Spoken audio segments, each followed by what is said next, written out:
Right. What is this building called? This is the Arch Street Meeting House. It is a Quaker meeting house that was built between 1804 and 1811 on land deeded to the Quakers by William Penn in 1701. The first burial here was about 1693, and between then and about 1859, there was about 20,000 people estimated to be buried on the property. They are underneath the building itself and on the entire property. So they're right underneath our feet right now? Underneath your feet right now. There is a very shallow basement between this room and these two rooms, right. But dirt floor. Okay. And was this people from the Independence War, were they buried here as well, or was that later?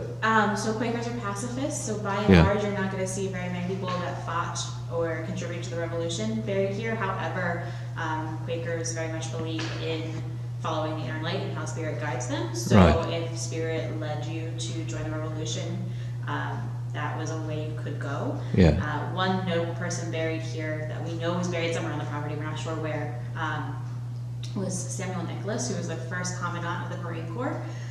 He was read out of meeting about 3 times. He ran a tavern, he sold weapons, eventually founded the Marines.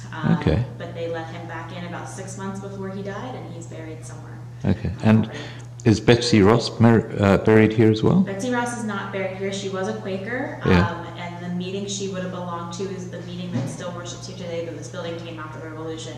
Right. She was read out of that meeting for marrying an Episcopalian, and then was read out again when she started sewing uniforms for the troops. Yeah. She is buried, so she was a member of the Free Quaker Meeting House, which is on Fifth and Arch, and was one of the last members there. Yeah. Would have been buried in their burial ground, but that all people buried there were disinterred at one point or another, and she was moved to, I believe, Mount Moriah. But then when they redid Betsy Ross, they went and got her from Mount Moriah and brought her to Betsy Ross. So she's actually buried outside of Betsy Ross' house now. Okay. And when was the last person buried here? About 1859, 1860, and that would have been someone whose family was here. Yeah. It was finishing kind of a family burial plot. Most of the burials had trickled out a little bit before that. So 20,000 people on 2 acres. Yes. That means you must have had people buried on top of people. Yes. Wow. We think about 3 to 4 deep. Wow. But we've recently found a note that they were kind of experimenting with how long it would take for someone before they could move them to the side. You know what I mean? Yeah. So they were making notes that, like, oh, this person's been buried for 5 years, and now we can move them a little bit. Yeah. So that's another thing that makes kind of problematic to figure out where people are buried. Yeah. Because while Quakers keep meticulous records, and we have a very large collection of burial ground records, some that even tell us, like, row A, plot 19, we have no idea where that row is. And this building was built on top of it. The building on the corner of 3rd and Arch, that was built at a later date by Quakers. That was the 19th century, so that was built on top of some of the burial ground as well. Right.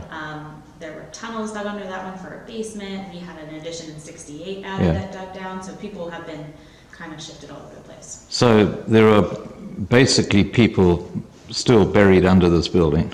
There are 20,000 of them. Yes. Wow. The 20,000 number is something we're still working on. Yeah. That is estimated, and we're not certain where it's estimated / kind of passed down. Right. But we're not. That's the number we have as of right now. Okay. Thank you very much. You're welcome.